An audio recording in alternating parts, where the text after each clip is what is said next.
Have you ever noticed that your worries rarely come from what's happening right now, but from what your mind thinks might happen next?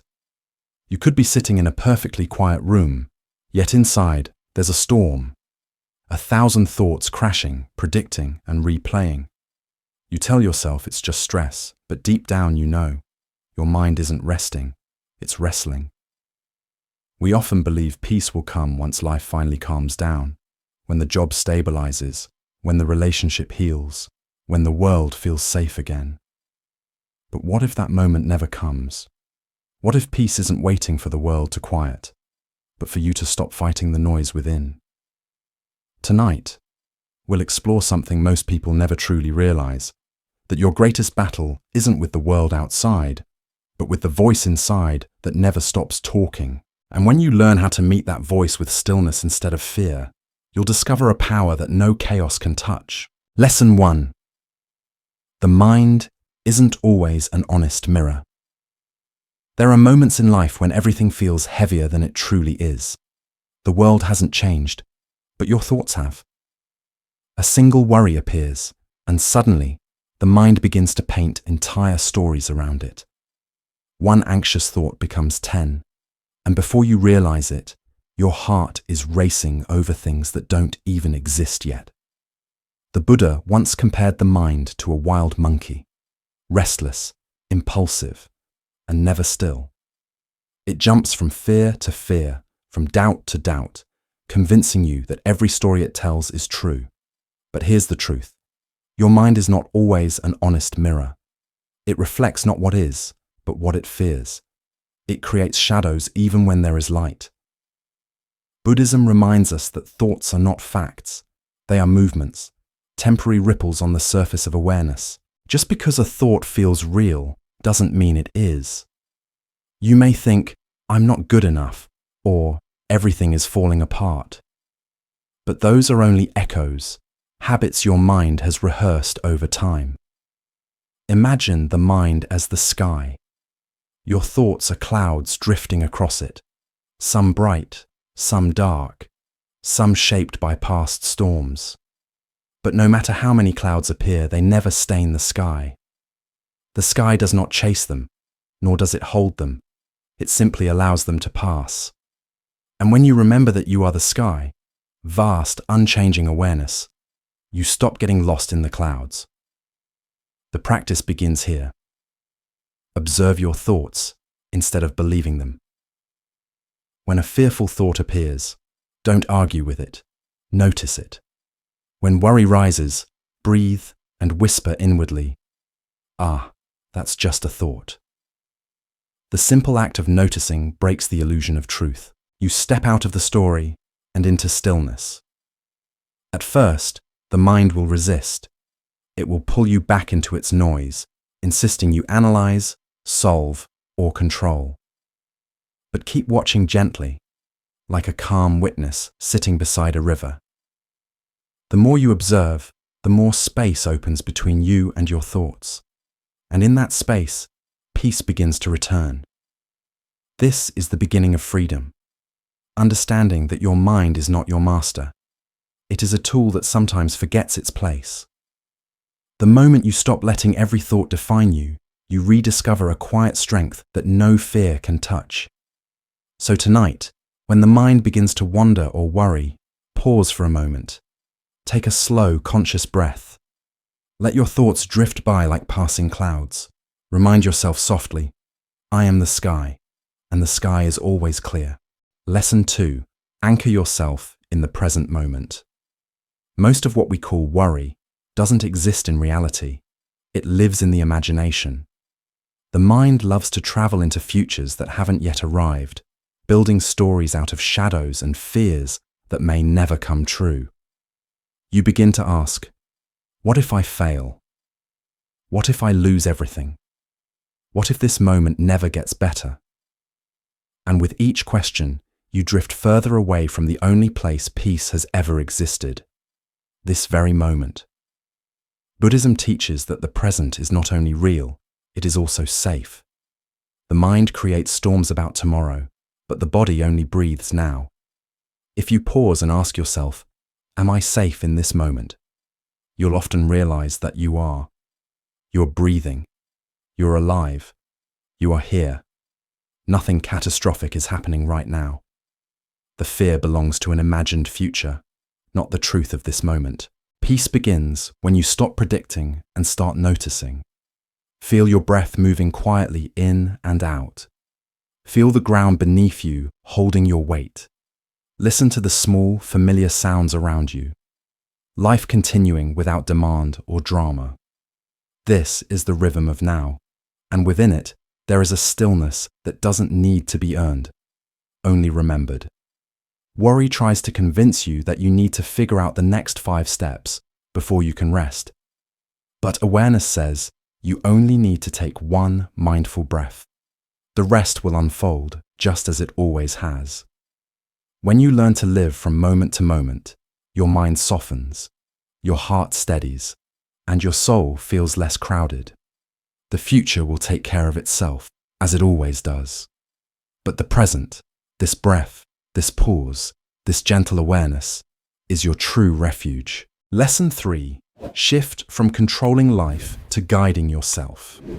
We spend much of our lives trying to make the world behave, trying to make people understand us, plans go perfectly, and life unfold the way we imagined. But no matter how hard we try, life continues to move with its own rhythm. Things change, people drift, the unexpected arrives uninvited. When everything refuses to go our way, we often take it as a punishment, as if life is denying us something we deserve. But Buddhism gently teaches the opposite. It's not punishment, it's guidance. Life does not bow to our control because it is not meant to. It moves according to a wisdom far greater than our preferences. And the moment we begin to accept that truth, peace quietly enters. Control is one of the mind's greatest illusions. The tighter you grip, the more everything slips through your fingers, like holding sand in your palm. The harder you squeeze, the less you keep. And yet, we keep trying. We plan endlessly, worry constantly, and try to secure every detail of a future that was never ours to own. This endless grasping tightens our suffering, leaving us exhausted and afraid of what we can't manage. But the Buddha's path offers another way. Not control, but guidance. You can't stop the rain from falling, but you can choose how to walk through it. You can't command the wind, but you can adjust your sails. This is not weakness, it's wisdom. The art of meeting life as it is, rather than as we wish it to be. True mastery doesn't come from bending the world to your will. It comes from steadying your inner response. The mind may shout, "Fix this, change that, make it go my way." But awareness whispers, "Be calm, stay centered, respond with grace." Each time you choose calm over chaos, you strengthen something sacred within you. The quiet power of equanimity. Equanimity doesn't mean indifference or passivity. It means balance. The ability to stand firm and kind even while the ground shifts beneath you. It means trusting that you can meet each moment with enough awareness to act wisely, without being consumed by fear or control. When life falls apart, it's easy to spiral, to believe peace depends on fixing everything around you. But real peace is born when you realize you don't need to fix the storm. You only need to find your calm within it. Repeat softly to yourself, "I can't control the storm, but I can control my calm." Each time you say it, feel its truth settle deeper into your being. You are not powerless. You are learning a higher form of power, one that doesn't force life to obey, but allows you to walk through its uncertainty with grace.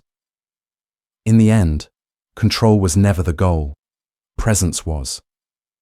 Because when you stop trying to manage the wind and simply breathe with it, you discover a peace that no outcome can take away. Lesson 4. The hidden gifts of your hardest days. When we think about awakening, we often imagine peace, gentle mornings, calm thoughts, a life without turbulence. But in truth, the path of awakening is not paved only with joy. It is also shaped by heartbreak, loss, disappointment, and moments that split us open. Buddhism teaches that suffering itself can become the most profound teacher, not because pain is noble, but because it reveals what we are still holding on to. Every struggle, every fall, every shattered plan has whispered one quiet message. There is something in you that cannot be broken. Think of a seed buried in the soil. It doesn't curse the darkness pressing around it. It doesn't fight the weight above. Instead, it begins to grow, quietly, patiently, using that same darkness as the force that guides it upward. Without the soil, there would be no sprout. Without pressure, no strength. In the same way, your darkest days have been the ground from which your light learned to rise. Each heartbreak has stretched your heart until it could hold more compassion. Each failure has carved a space where humility and understanding could take root. Each loss has taught you how to cherish what remains. Pain, though unwelcome, has always carried you toward depth, empathy, and gratitude, the qualities that make a soul truly wise. But we rarely see these gifts while we are in the middle of the storm. When grief is fresh, when disappointment burns, it's natural to ask, "Why me?" Or, "What did I do to deserve this?" Yet, from the Buddhist view, the question isn't why me, but what is this moment teaching me? Because every challenge reveals another layer of clinging, to control, to certainty, to how we think life should be. When you look back with compassion instead of regret, you start to see a pattern. The events that once felt like endings were often doorways in disguise. The job you lost led to freedom you didn't know you needed. The person who left created space for you to discover your own company. The plan that failed taught you to trust what cannot be planned. None of it was wasted. Every pain refined you, like fire shaping metal, like waves smoothing stone. What you thought would destroy you was quietly sculpting your strength. The Buddha once said that suffering is not the enemy, it is the doorway to wisdom. When you stop running from it and instead meet it with curiosity and compassion, you uncover its hidden gift, awakening. So the next time you stand in darkness, remember the seed. Remember that what feels like burial is often preparation, not the end of your growth, but the beginning of a deeper one. You don't need to rush the process. Just stay with yourself, breathe, and trust that even this heaviness is guiding you somewhere sacred. Because one day, when you look back, you'll see that the moments you feared most were the same moments that built your light. Lesson 5. Not everything needs your energy. Every reaction, no matter how small, takes something from you. A word spoken in haste, a thought repeated in anger, a glance that turns into judgment. Each moment you react without awareness, a drop of your inner peace quietly drains away. And though one drop seems harmless, over time, it empties the calm you've worked so hard to build. Buddhism teaches that the mind's greatest strength is not in how quickly it responds, but in how deeply it rests. The calm mind learns to pause before answering, to breathe before deciding, to observe before reacting. This pause is not weakness, it is wisdom. It's the moment where chaos loses its power to control you. Think of how often we give away our energy to small things. A rude comment, a traffic delay, a misunderstanding. These moments are simply echoes in the wind. They come, they make noise, and then they pass. But if you chase every echo, you exhaust yourself trying to quiet what was never meant to last. The Buddha often spoke of silence as the highest form of response. When someone throws words of anger your way, silence becomes a mirror. It reflects their pain without absorbing it. In that stillness, you protect not just your peace, but your dignity. Because nothing you hold back in calm is ever truly lost. It is transformed into strength. In Buddhism, the pause is sacred. It is the space between impulse and action, where awareness has a chance to awaken. In that space, you can choose to let go rather than lash out, to breathe instead of burn. The pause doesn't suppress emotion, it purifies it.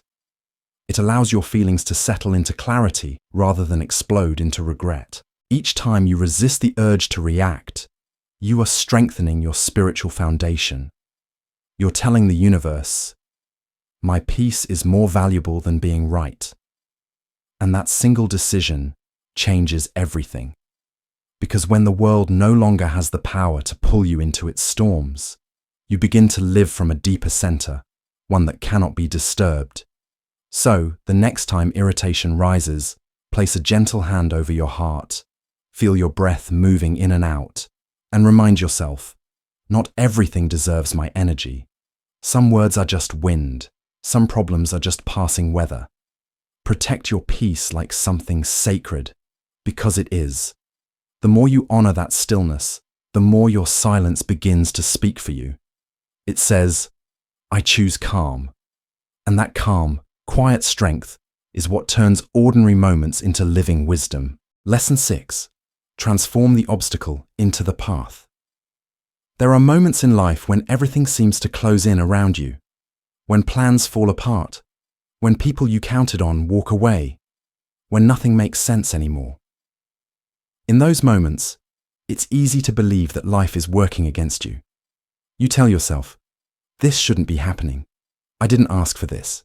And yet, what if the obstacle itself is not a punishment, but an invitation? What if it's not blocking your path, but becoming it?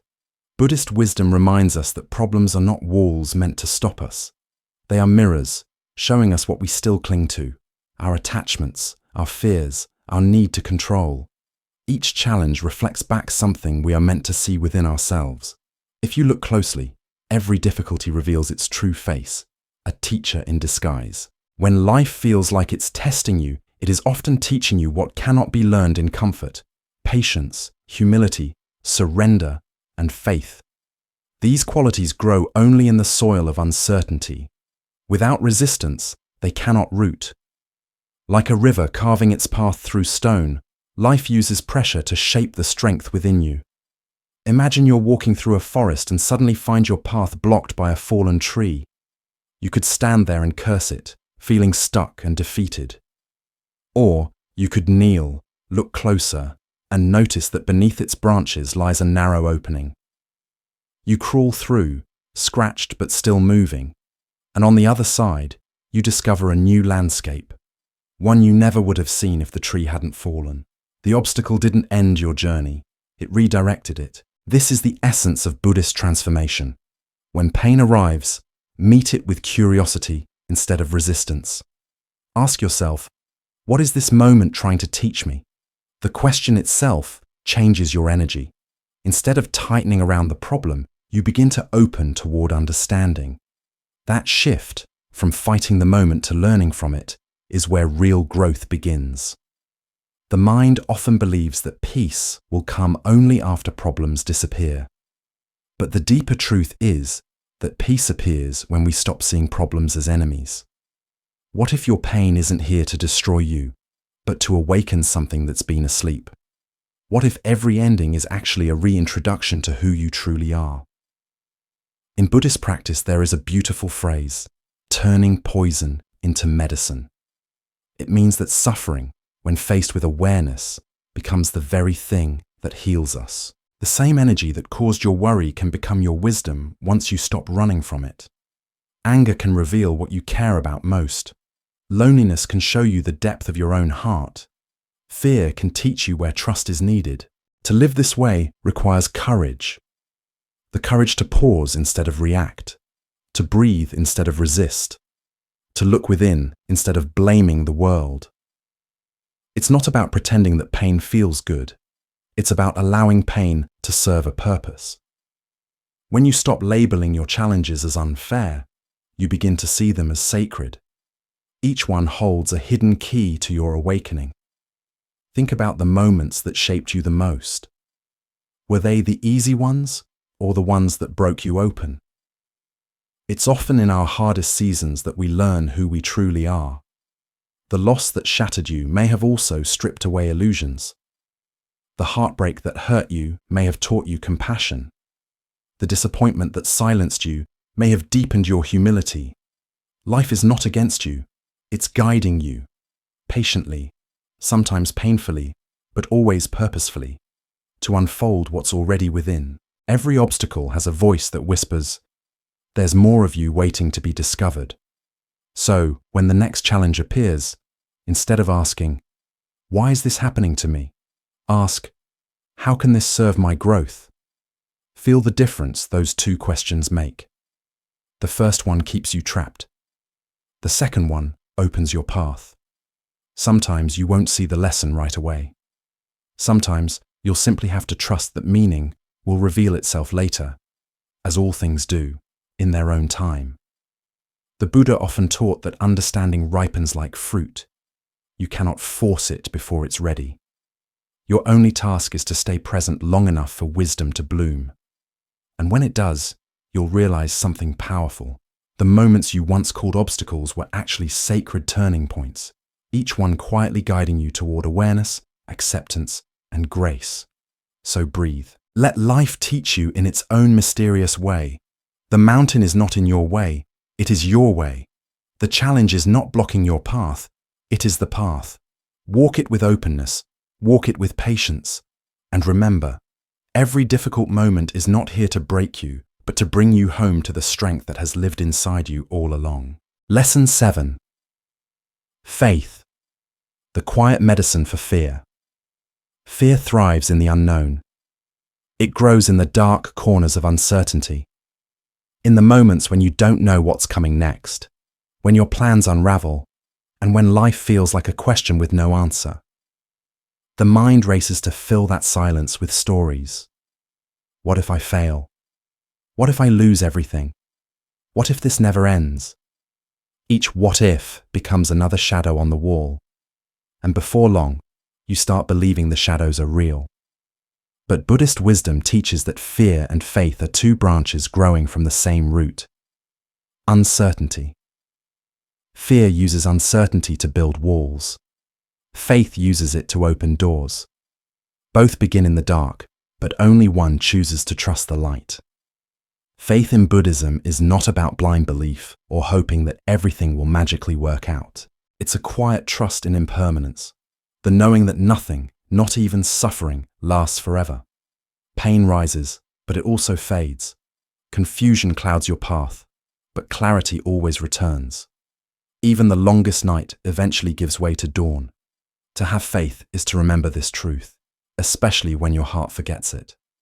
Fear feeds on forgetting.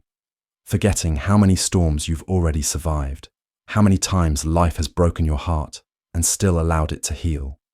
Faith, on the other hand, feeds on remembrance. It whispers, "You've been here before. You made it through last time, and you'll make it through this too." Think of the way a candle behaves in the dark. The darkness doesn't destroy it. It defines its glow. The candle doesn't shout against the night. It simply shines, quietly, steadily, faithfully. That candle is your awareness. No matter how deep the fear, there is always a flame inside you that refuses to go out. When fear tells you that you need to see the entire road ahead, faith reminds you that you only need to take one mindful step. You don't have to know where the path leads. You only need to trust your footing in this moment. The next step will reveal itself when it's time. This is the essence of walking with awareness, the courage to move forward, even without guarantees. The Buddha often taught that trust is built not on control, but on experience. Think of the countless times you faced uncertainty, heartbreaks that taught you compassion, failures that revealed hidden strength, endings that opened new doors. Each of those moments planted a seed of faith in your heart. It may have been small, quiet, or forgotten, but it grew with every challenge you overcame. To practice faith is to water that seed, to remember what's already true. When fear says, "You can't handle this," faith replies, "You already are." When fear says, "You're alone," faith reminds you, "You are supported by everything that has ever helped you rise." This kind of faith doesn't require you to ignore fear. It invites you to sit beside it. Fear will always try to rush you into panic, but faith slows you down into presence. When you breathe deeply, you begin to notice the fear isn't solid. It shifts, it moves, it fades. Like a cloud passing across the moon, it cannot cover the light for long. In the stillness of meditation, faith is built one breath at a time. You breathe in trust. You breathe out resistance. You breathe in awareness. You breathe out control. And in that rhythm, something subtle happens. Your nervous system softens, your thoughts loosen, and your heart opens. This is not an escape from fear, but a return to balance within it. Even in darkness, you can choose to look for the small, steady flame, the one that says, keep going. That flame is not outside you, it is you. The awareness that watches your fear is already free from it. Every time you pause instead of panic, every time you breathe instead of breaking down, you are living proof that faith still lives within you. To trust life does not mean you stop feeling afraid. It means you stop letting fear decide what happens next. You can tremble and still walk forward. You can doubt and still continue breathing. Faith is not about being fearless. It's about carrying light into the dark anyway. So when uncertainty arrives, and it will, don't rush to find every answer. Instead, return to what is certain, your breath. Inhale slowly, feeling the air enter your body. Exhale gently, feeling your presence settle. Trust this simple rhythm, the breath that has carried you through every hardship before. Trust that peace always finds the one who stands still long enough to feel it. Because faith isn't loud, it doesn't shout over fear. It whispers, softly, steadily, like a candle flickering in the dark. You are safe. You are guided. You are not alone. And as you walk forward, step by mindful step, you'll begin to notice something sacred. That faith was never something you had to find. It was the quiet medicine you've been carrying all along. At the end of every path, there comes a gentle realization. Peace was never something to be found. It was something waiting to be remembered. We spend so much of life searching outward, for clarity, for safety, for love, only to discover that what we've been chasing was quietly breathing within us all along. The mind, of course, will wander. It will chase worries like leaves in the wind. It will imagine storms that never arrive and try to fix what was never broken. But beneath the noise, beneath every fear, there is a stillness that has never moved, a calm presence that belongs to you and has always belonged to you. It does not need to be earned, achieved, or proven. It only needs to be remembered. Every teaching you've walked through, letting go, staying present, surrendering control, trusting your path, all lead back to this same place. A simple truth, whispered through time. Breathe, release, and trust the moment you are in. When worry visits, and it will, you don't have to fight it. Just smile gently and say, I see you, but I'm not your home. Because the mind may create storms, but your heart is not the weather. You are the sky that holds it all, vast, open, unbroken. May you remember that calm is not something the world gives you. It is your birthright. May you walk through uncertainty with faith as your quiet lantern. And may you return again and again to that sacred stillness within, the place that no noise can touch, no fear can steal, and no storm can shake. Because the path of peace is not about escaping life. It's about coming home to yourself. And once you return there, you realize you never truly left. If this reflection helped you breathe a little easier today, share it with someone who might need a moment of peace.